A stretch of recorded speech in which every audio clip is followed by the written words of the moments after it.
A vehicle-borne improvised explosive device was detonated directly outside an entry point on the perimeter of the U.S. consulate in Erbil today. At 10:44 a.m. Eastern, the duck and cover protocol was activated at the U.S. consulate. All Chief of Mission personnel have been accounted for. There are no reports of injuries to Chief of Mission personnel or to the local guards. Host nation fire assets responded to extinguish the fire.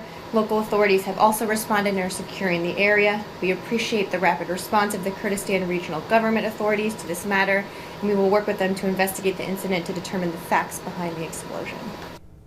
A car bomb explodes outside the U.S. Embassy in Erbil, Iraq, in the northern part of the country. There are reports, in fact, of foreigners injured. Hello, everyone. I'm Dan Kleffler in New York. And following this now, ABC's digital Pentagon correspondent Louis Martinez standing by. Louis, what do we know about this, about those that are injured?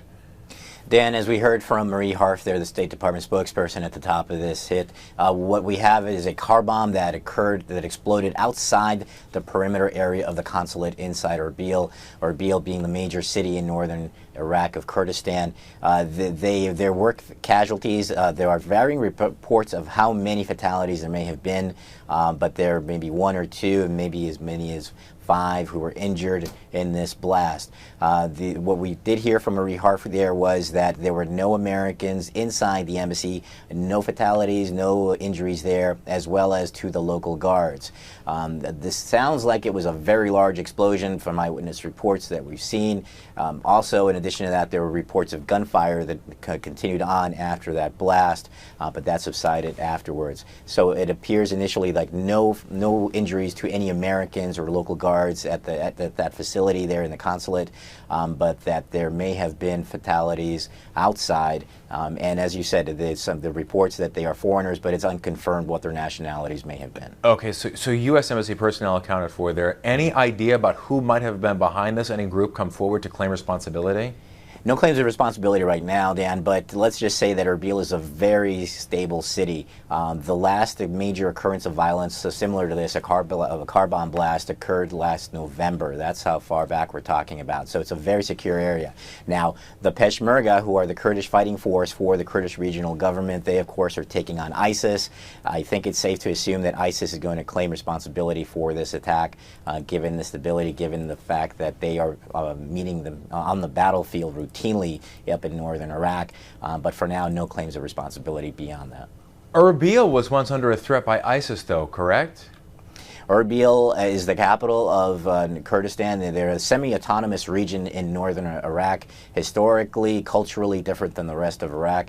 They've been trying to seek independence, but they've come under this arrangement where they're semi-autonomous. They have their own fighting force, the Peshmerga, and the Peshmerga are actually considered to be some of the most reliable fighters in having pushed back the threat from ISIS. Early last summer, when ISIS fighters were pushing their way across northern Iraq, they came within 40 miles of Erbil. At that point, that's when the international community provided assistance to them, to the Peshmerga, to help them push back. Since then, the front lines have been pushed further westward as part of the retreat that we've heard about ISIS up in northern Iraq, as well as parts of Syria. Last week, the Pentagon telling us that ISIS has lost about 25% of the territory that it had gained over the summer, but still the fight remains. There are many fights going on throughout Iraq against ISIS, but the most crucial one of the most important ones, is up there in the north as the Peshmerga continue to push them back. And obviously one of their goals here is to retake Mosul, which is the Iraq's second largest city, which was taken by ISIS back last summer.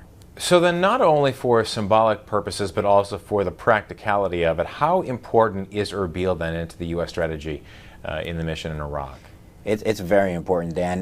The United States has maintained a consulate there for years. It is actually one of the largest consulates that the United States has outside the U.S. There's a very large diplomatic presence as well as a U.S. military presence there. The Pentagon doesn't want to get into actual numbers, but we were told that there are about several hundred U.S. military personnel in Erbil. It's where the United States has concentrated part of the training effort against ISIS by training not only Iraqi forces in 3 locations in the south, in the southern part of Iraq, but also at a major facility in Erbil. They're training these Peshmerga fighters to take on ISIS on the battlefield up in the north. So Erbil is a major city. It's vital, and not only is that, but it's stable. And so an event like this does definitely raise some eyebrows, because it's going to be a concern whether ISIS is trying to infiltrate and cause some kind of a terror stream inside the relatively stable Kurdish region. Well, what is ISIS's push right now towards Ramadi? So that is what's getting all the attention here at the Pentagon right now. Ramadi is a major city in western Iraq in Anbar province, and right now you have ISIS fighters who have penetrated the city's outer perimeter. Iraqi forces are maintaining the center of town, but this renewed fighting there, this push by ISIS to take this major city in western Iraq, has led to a humanitarian flow of civilians who are leaving the city in droves by the thousands, moving into Baghdad. And what we're hearing from Pentagon officials is that they are doing their best to help the Iraqi forces there. There has been some concern that the city may fall to ISIS, which would be a reversal on the battlefield. But we heard yesterday from General Dempsey, the chairman of the Joint Chiefs of Staff. He kind of downplayed the possibility of Ramadi falling, noting that it's not strategically important right now.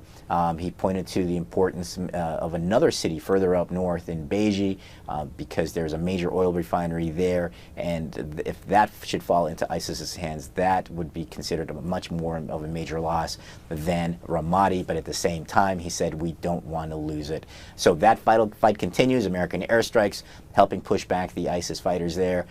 So that's something to monitor right now. All right, keeping an eye on that, as well as that explosion in Erbil. All right, ABC's Louis Martinez at the Pentagon. Louis, thank you for that. Keep up with the story in real time, downloading the ABC News app and starting the story for updates on the go. I'm Dan Kleffler in New York.